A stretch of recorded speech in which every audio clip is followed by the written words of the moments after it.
Невладините организации ќе помагаат при вработување на лица од маргинализираните групи. Тренери од граѓанскиот сектор стекнуваат вештини како во иднина да ги водат своите клиенти низ процесот до вработување.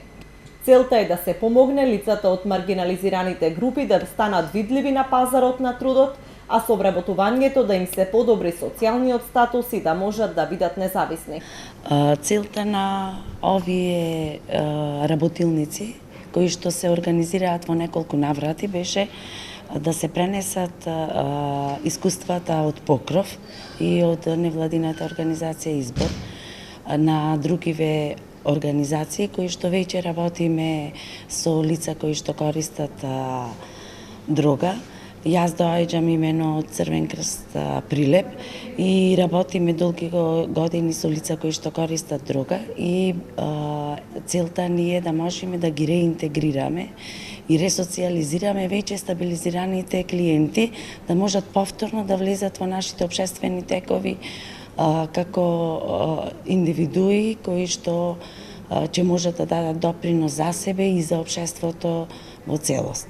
6 невладини организации овие 2 дена изработуваа работни програми по кои што ќе работат со лицата поранешни корисници на дрога, со цел да се вклучат во пазарот на трудот и да се вработат. Овој пети модул е всушност последниот модул од целокупната обука. Овој модул, целокупната обука значи изработување на сосема нови програми за поддршка при вработување на лица од маргинализирани заедници.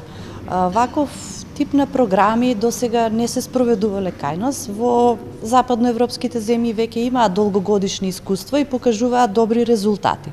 Идејата е да се направат програми со кои што ќе ги воведуваме припадниците на маргинализираните заедници и ќе ги оспособуваме постепено за вработување. Тоа подразбира и да ги направиме поконкурентни на пазарот на трудот преку доквалификации, преквалификации, доедукации, стекнување со одредени вештини кои што досега не ги поседувале, со цел нивна поголема конкуренција на пазарот на трудот.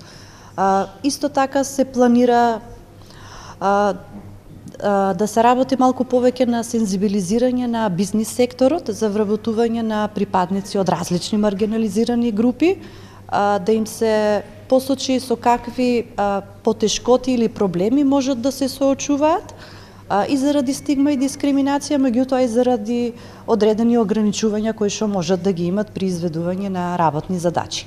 Целта, крајната цел е откако ќе се вработи некој да добие поддршка и следење и во период после тоа со цел задржување на работното место.